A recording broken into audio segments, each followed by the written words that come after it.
Well, good afternoon. I'm here with Dr. Ezike to provide an update on the current state of COVID-19 in Illinois. More than 20 million COVID-19 vaccines have now been administered to Illinois residents. That's the highest number and the highest percentage of residents who have gotten a shot among all Midwestern states. On top of that, nearly 80% of our eligible seniors have received a booster shot, along with nearly 55% of all of our eligible residents. And we are pushing that number higher every day. In fact, right now we are administering an average of 47,000 shots, first, second, and booster shots every day. The Omicron surge has tested and proven once again that vaccines and masks are our best tools to keep most people safe from each variant of COVID-19. Nevertheless, Omicron's high transmission rate caused more COVID hospitalizations than ever before, the vast majority unvaccinated. Our hospital systems and healthcare workers have battled to treat and to save not just COVID-19 patients, but every patient who walks through their doors. They've been working harder than ever before, and I hope that everyone listening will take a moment to express your gratitude to each of them. Over the last 2 years, I've said over and over that you don't know when a surge has reached its peak until you're on the other side of it.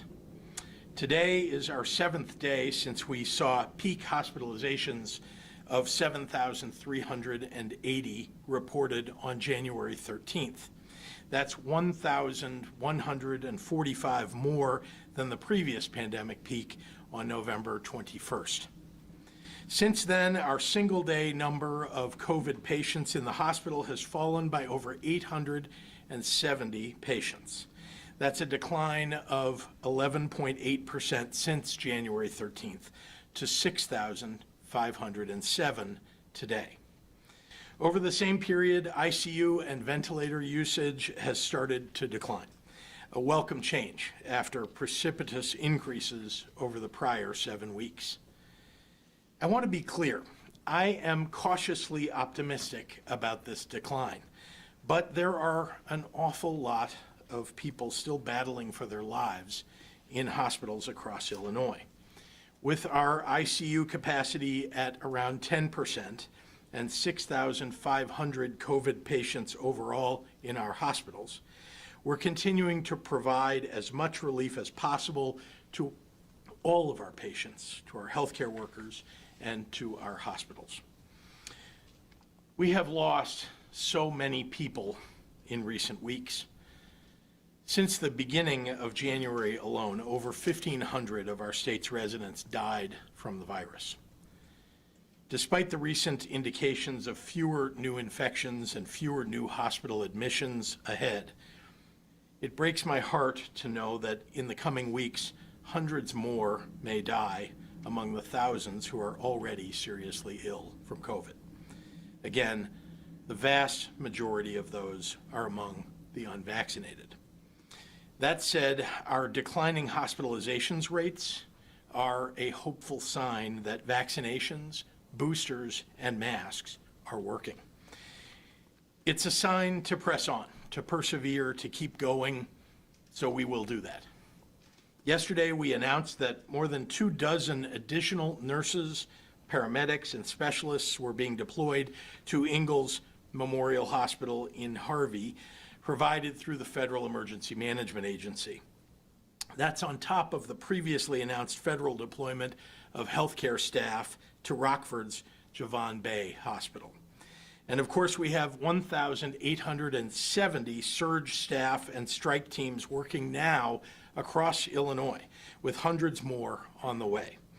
We are still very much in a period of immense strain for our healthcare systems, so we must do all that we can to keep our healthcare workers and institutions operating and available to all who may need medical assistance. You can help too. As I mentioned, the vast majority of Illinois COVID-19 hospitalizations are occurring among the unvaccinated. The most important thing that you can do right now is to wear a mask indoors when you're with others, to get vaccinated, and to get boosted. Some people who have heard this message before think that unvaccinated people have already made up their minds not to get vaccinated, so trying to convince them just won't work. Well, that's just not true. In the first 2 weeks of 2022, 14,000 new people have gotten their first vaccine dose every single day in Illinois. That's around 100,000 newly vaccinated people, about the population of Peoria, every week. People are still listening, and many who have remained on the fence for a while now are choosing now to get protected and to protect their children. So if you know someone who hasn't yet been vaccinated, approach them with compassion, with facts, and most of all, with your own reasons for getting vaccinated. You just might be the person that helps them decide that they should get protected. Thank you, and now I want to turn it over to our Director of the Department of Public Health, Dr. Ezike. Doctor.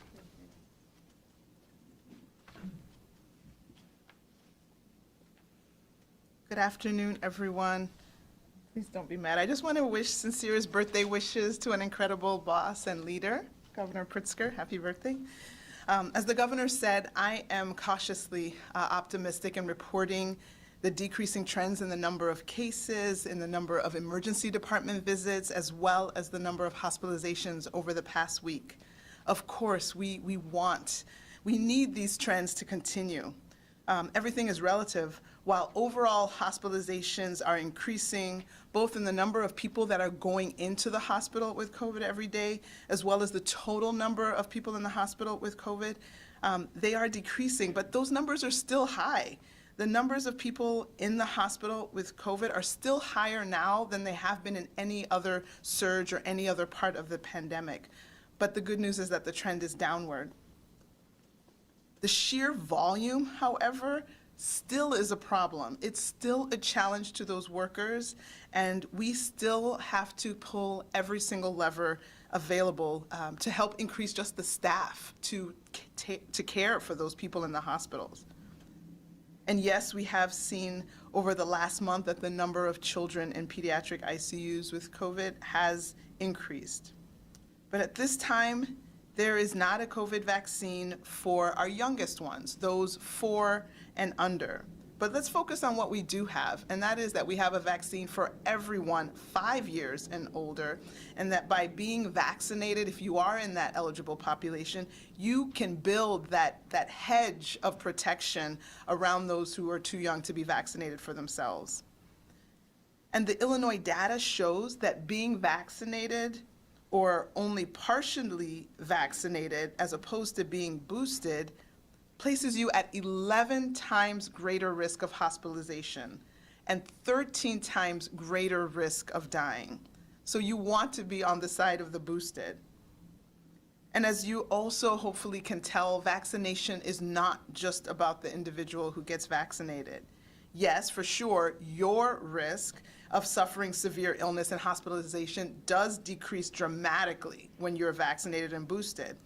But being vaccinated and boosted also helps to protect others, like those 4 and under that we just talked about who can't be vaccinated at this time.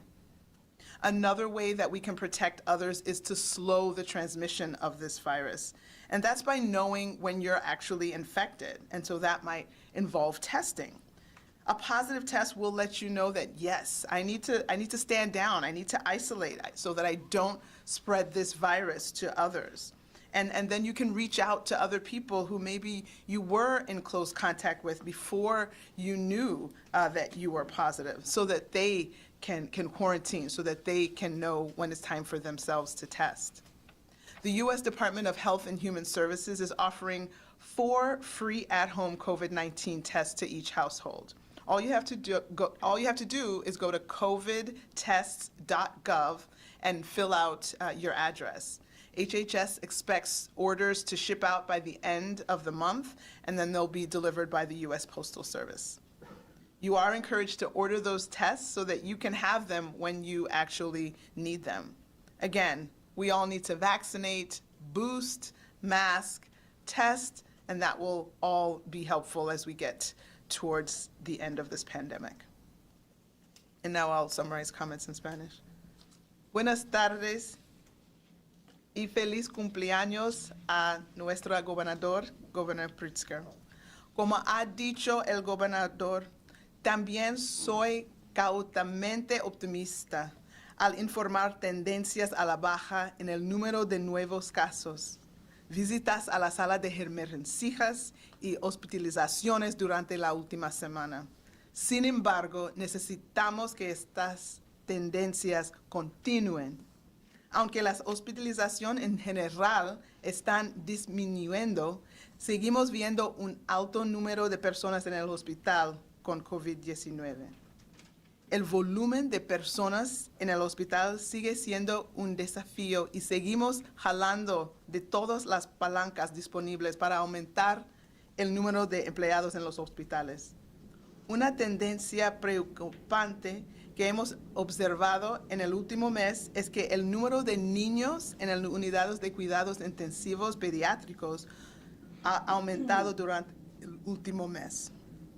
En este momento, no existe una vacuna contra el COVID-19 para los más pequeños, los de 4 años o menos. Sin embargo, hay una vacuna disponible para todos los de 5 años o más. Y al estar vacunados, podemos construir un cápulo de protección alrededor de aquellos que son demasiado jóvenes. Los datos de Illinois muestran que estar vacunado o solo parcialmente vacunado, pero no con la refuerza, lo coloca en un riesgo 11 veces mayor de hospitalización y 13 veces mayor de muerte en comparación con aquellos que están reforzados. Pero la vacunación es más que usted solo. Sí, su riesgo de sufrir una enfermedad grave y hospitalización disminuye drásticamente cuando está vacunada y reforzado. Pero estar vacunado y reforzado también significa que estás pensando y protegiendo a los demás. Otra forma de proteger a los demás es ralentizar la propagación del virus haciéndose la prueba. Una prueba positiva le hará saber que debe aislarse para no contagiar el virus a otras personas y comunicarse con aquellas personas con las que estuvo en contacto cercano para que hagan la prueba también.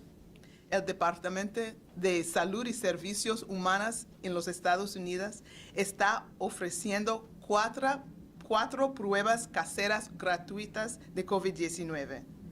Todo lo que tiene que hacer es ir a covidtest.gov y completar su dirección.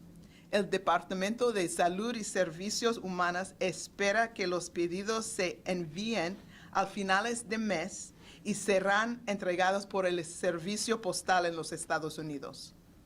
Los recomendamos que pida las pruebas ahora para tenerlas cuando las necesite. La vacunación, el refuerzo, las máscaras y las pruebas ayudarán a poner fin a esta pandemia. Muchas gracias para su apoyo. And with that, I will turn it over to Governor Pritzker. Thank you, Dr. Ezike. Happy to take questions. Craig? Governor, happy birthday, by the way. Thank you. So I did want to ask you, and maybe this is also for you and Dr. Ezike. We're hearing from Dr. Arwady today that in Chicago, she says we have now passed the Omicron peak, urging caution. But I'm not hearing that from either of you. You do not believe we have passed the peak here in Illinois, or have we? No, I think what I said was that we've been 7 days since the peak. And it's always looking backward, just as Dr. Arwady sort of indicated in her remarks, that you can tell there was a peak and that you are falling from that peak. So I'm pleased to say that we have for 7 days now been dropping the number of people who are in the hospital for COVID, and as well We've seen a drop in the number of cases each day, although, as I've indicated, that's not exactly the indicator that tells me that we're past a peak. It's really hospitalization, ICU beds, and ventilators, and those all seem to be going the right direction. Dr. Zika, do you want to say anything more? Yeah. Governor Pritzker? Yeah. Got one from Block Club Chicago, Kelly Bauer, and three from myself. She asked, will the state do anything to keep Center for COVID Control sites closed or to review its testing practices in light of recent reports and the Minnesota Attorney General Office's lawsuit? Does the state have concerns that it was getting accurate results from the company's lab? I mean, yes, deep concern, and of course the Attorney General is on it. The federal government, as you know, has been on this case as well. It's something that I expressed from the podium several weeks ago, the concern about what Block Club has reported, which is that there are, fly-by-night testing operations, and we need to make sure that we're keeping those away from people who are looking for legitimate tests, and if we can close them down, we will. Dr. Zika, pardon me, do you have anything to add? No, of course, we all support people being able to go to a legitimate site where they can get answers and responses that they can act on that are actually correct. And so we support, obviously, any efforts to make sure we shut down and deal with those people who have been bad actors and have harmed the public health of the state with those bad actions. I've got one other for you, Doctor. Dr. Walensky said last week that the current surge in the country, which was up 40% last week, the death surge rather, was mostly coming from the Delta surge, those deaths. There were 99 deaths reported in Chicago in the last 24 hours. Do we have any sense of how many Illinoisans are going to die from the Omicron surge before this surge is over? No, it's a great question, but it's very hard to answer. We have to be clear that when someone goes into the hospital today, we don't know what exactly they have. I mean, as we get further along into Omicron, where there's nothing else in the state besides Omicron, and I think we are definitely in the high 80% of Omicron, if not 90 plus, we know as we go further that all the people who are getting infected are Omicron. But you have to remember that when people get infected to when they might actually die, that's not a day or 2 or 3. That can be 2 weeks, 3 weeks, 4 weeks. And so if you think about people that we are getting those reports today, and then you go back 4 weeks, some of those will be Omicron, but some of those will definitely be Delta, because we were not as predominant Omicron 4 weeks ago as clearly we are now. But again, we don't have that information for each patient. Well, Dr. Zika, of the 6,507 who are hospitalized in the state with COVID, how many are there for COVID and they're with COVID? Yeah, no, that's We know that certain hospitals have been auditing, and there's 43% at one hospital that they're there for something different. Yeah, so that's an important question, and we have been looking at that. That was the same, that's the same across the country. We're seeing that because of the ubiquitousness of Omicron, that there are people who maybe went in for hip surgery, but as you're going to intubate them, you definitely want the staff to be protected, and you need to know their status. And so they might have come in for the hip surgery, but then are found to have COVID, which is still significant because the special precautions that need to be taken for anyone who has COVID, the special PPE and garb that the staff have to wear, the special isolation, all of that has to take place. So we do need to know all those individuals. But it is true that there are some people who are not suffering many respiratory illnesses associated with that, but it's still important to know all those people. And there are people who now their course has been complicated, where maybe they came in for something that was not respiratory related to COVID, but the COVID then became an issue, i.e., someone who maybe just had a UTI, but now it's complicated by a pneumonia from the COVID, and now you're dealing with two things. So again, each case is different. The COVID is an actual illness that needs specific attention. They all need attention in terms of how the caregivers will care for them, and the special PPE, et cetera, and the isolation and where they can be placed vis-a-vis other patients. Doctor? Correct. If I'm not mistaken, the governor said that 55% of Illinoisans have been fully vaccinated? I think I said boosters, Okay. among those who are eligible for boosters. 55% have been boosted. Do you have a guess, or an educated guess, about between the shots, the boosters, et cetera, and those who've been ill with COVID, what percentage, do you think, of the state we approaching anything remotely resembling herd immunity? No, it's a great question. So on the books, so to speak, we have like 2.5 million people have been definitively identified as positive in our system. But we know, if we look at the number of home tests that were purchased just from retail pharmacies versus how many tests were done in our state, the actual number of home tests, which don't have to be reported, equal or match, actually slightly exceed the number of people that we have results for. So we know that there's a lot of undercounting. But I think that herd immunity, we have to kind of get away from that. When I think about, Australia is 90% vaccinated, and they don't have herd immunity. They still are having outbreaks. They're still seeing an uptick. So I think, unless herd immunity means 100%, we see that it's a very high number before you can get that protection that is supposed to be afforded by the herd. And in the meantime, if you try to use that as your only strategy, that results in a large number of additional deaths. Governor, a two-part question. What is the state's criteria for determining what hospitals such as Ingalls and Javon Bay get federal assistance during this surge? And the second part is, what is the state doing to prepare for the next potential variant so that we don't see this kind of surge again? I'm going to ask Dr. Ezike because she gets the requests. Okay, those are two great questions. So for the first one regarding how does someone qualify, so actually every hospital can make the request to get that support from the federal government. Of course, the things that because some people get turned down, some people get accepted, the things that are critical are to show, the severe need, to show the severe staffing shortage, and to show that the hospital themselves have pulled every lever on their own, that they have suspended, unfortunately in many cases, have suspended non-emergent surgeries or, temporarily suspended them to the extent that they can, that they have used their contingency plans, their contingency standards to try to accommodate the staffing shortage. And then after they've, basically pulled on all these levers and say, we really need help, then there's still an assessment that is done by the feds, and then they can decide yay or nay in terms of if they will provide that support. The second question was... It was about, what's the state doing to prepare for the next potential variant, Right. So that we don't see the kind of surge that we have seen with Omicron again? Yeah, so I think the state is going to continue to do its part and has done its part in terms of preparation for the next.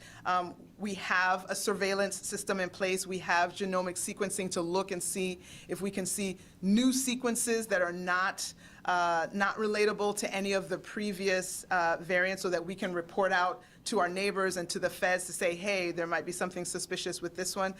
We've created an infrastructure that people can get vaccinated and boosted quite easily. I think the other part is on the actual people, and so people have to get themselves ready just as they would for any natural disaster, and that preparation involves getting boosted and staying fully up to date. Not, people who got that one dose just to get the one dose, you are not fully prepared for the next variant. You need to be within 5 months of your last shot. If you got a single J&J and you haven't gotten an mRNA second dose, and it's been 2 months since that J&J dose, you are not fully prepared. So we are doing a lot. We've set up the infrastructure. We have vaccines readily available for everyone. The other part is for the individuals to go and avail themselves of those resources to protect themselves and their family. Governor another Pritzker, question since from- we last spoke, 2 new people are vying for your job. Mayor Aurora, Mayor Richard Irvin's running as a Republican, and Eric Mancow-Muller is running as an independent. Any concerns about either of those candidates? I don't know, they've got a messy primary over there on the Republican side. I'm sure they'll work all that out. I'm not sure about the independent. I know it's difficult to get on the ballot sometimes as an independent, but yeah, I don't really have any And opinions then about it. yesterday, Mayor Lightfoot said that she's going to endorse you for governor. Are you going to do the same for her when she runs for mayor? Well, I appreciate, I have not heard that. That's very kind of her. And yeah, I think, what I can say is there's nobody running, as far as I know, for mayor. And I think, the mayor has worked well with me, especially as we have addressed the pandemic broadly. And so, we have a good relationship. And, I know we'll keep working together to make sure we're keeping people safe and healthy. Yeah, I do one want to more- say, if I one may, more I'm sorry, question. I just want to add one comment, though. You asked about candidates. One thing I will say to you is, if you want to have the job of being governor, you should have to take questions from members of the media, just like I do. And so I would hope that any candidate that is running and announce that they're going to run is going to take questions and not wait weeks after announcing to do so. Governor, I have a question from Hannah myself. Dr. Zeke, can we ask a question of you from CBS 2? The question is, this is moving so rapidly, this variant. Some have compared it to an ice pick. It has gone up fast, it's coming down fast.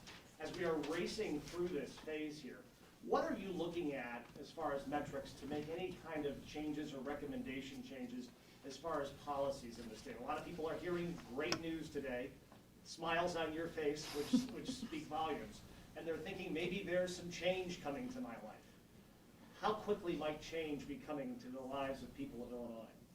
I mean, we have ongoing discussions. We've been waiting for an opportunity to think about how we pivot to the next stages. And so as we come up with that between the IDPH team and the governor's office, we will absolutely share what plans we have to move forward in this pandemic. And yes, we are looking forward to sharing those. It's not today, but we are looking for. What are you looking for specifically? What data points will be the first ones that will say, aha, it's time? So obviously, we are already seeing some of the things that we like to see in terms of downward trends in the hospitalization. Again, I am absolutely moving away from the cases because we know that that's not even the full story, given all the home tests and all the positives that are happening at home that are not recorded in any of our Department of Public Health databases.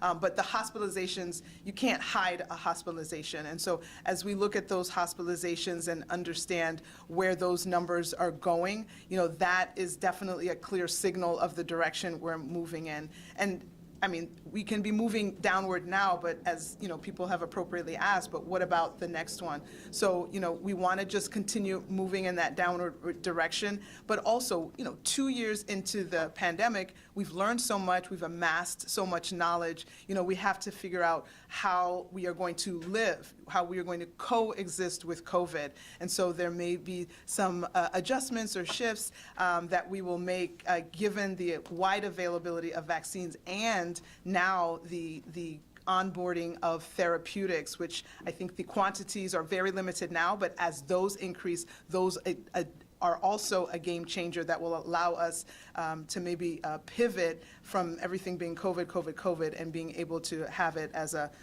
something that we coexist with. Governor, Thank you, everyone. Thank Governor, you. Governor, can we ask you a follow-up question about schools? Thank you. Schools, please? Thank you. Schools? What are you gonna do for your birthday? Walked out of a news conference early. Yeah, I mean, where's he going?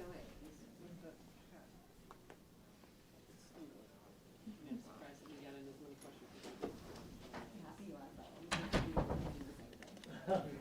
Yeah.